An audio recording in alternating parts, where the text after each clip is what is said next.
50. 50. 50.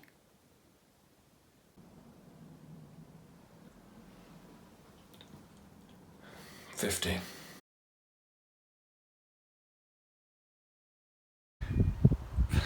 What makes James James?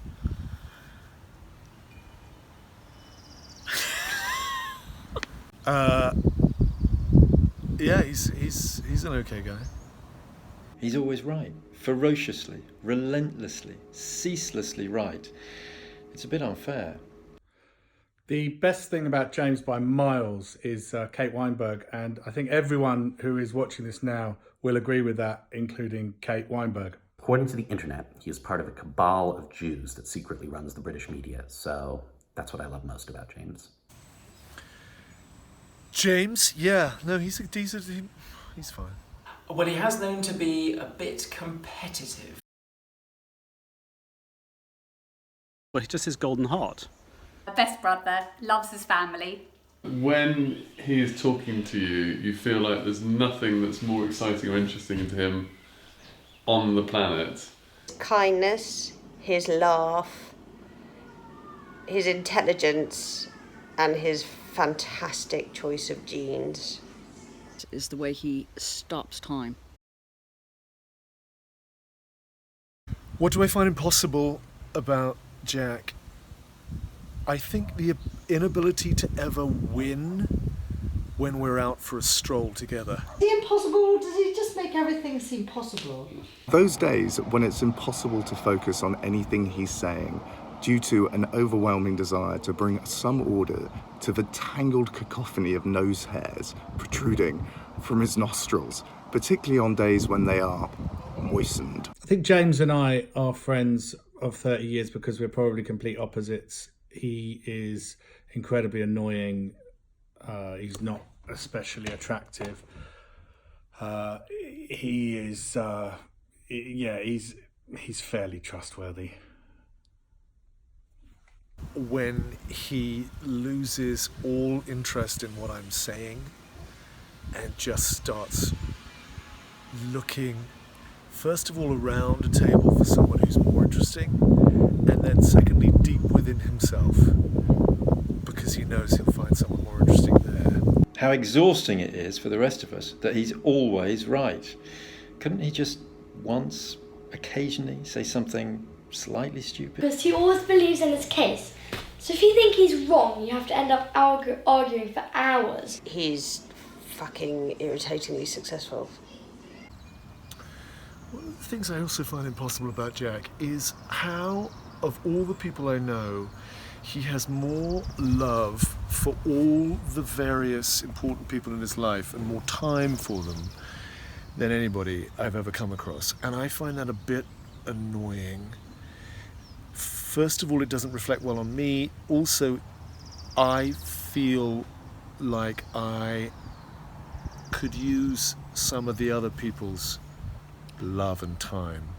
I feel like some of the time that he's giving to members of his family, for example, could be diverted to me, and I would feel better.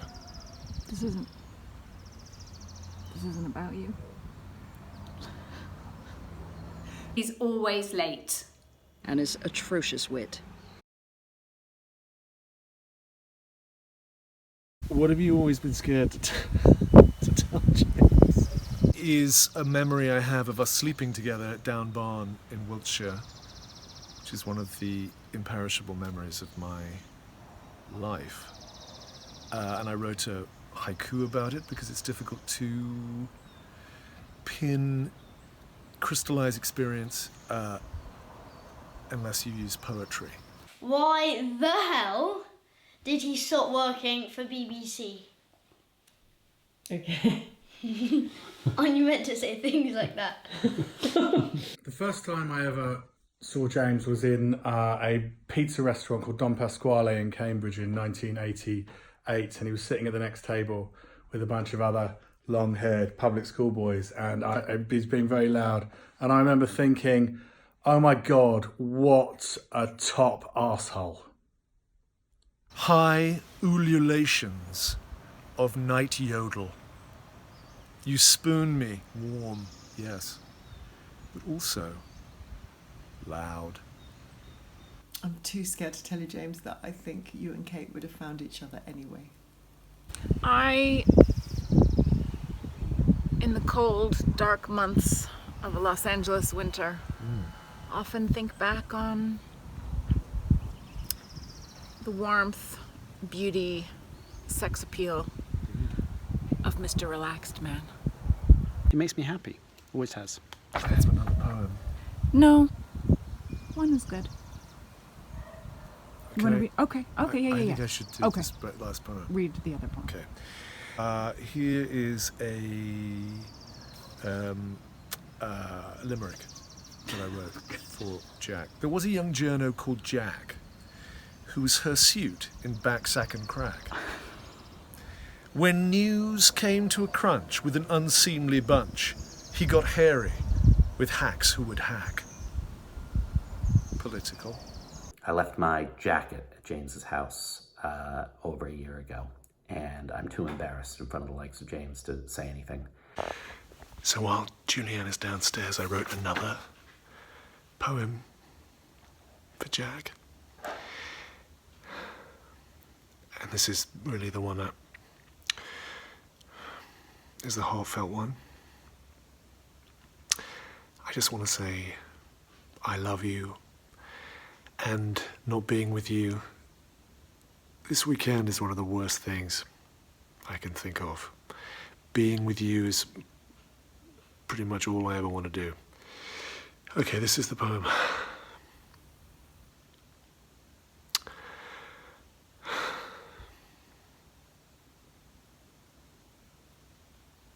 This is so silly. James.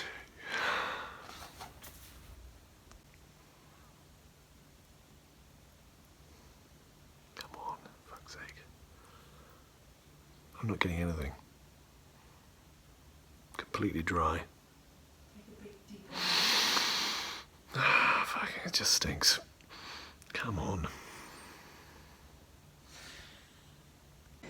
What I've always been scared to tell James is that I don't like Van Morrison. Not at all. Just really don't like him. I think he's shit. Have I told you lately that I love you? Have I told you there's no one above you? You fill my heart with gladness, take away my sadness. Ease my troubles, that's what you do.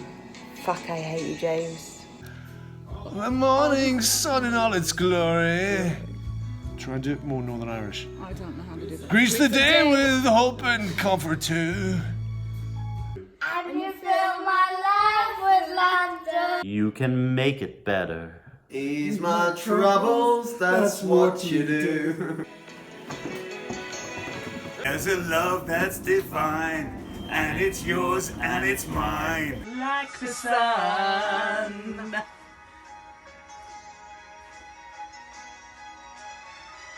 At the end of the day, We should give thanks and pray to the one.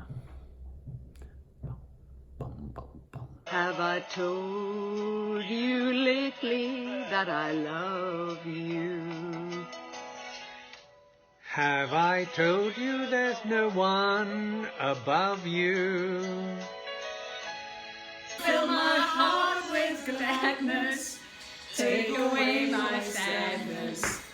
Ease my troubles, that's what you do. There's a love that's divine, And it's yours and it's mine. And it shines like the sun. Actually, this is a beautiful song.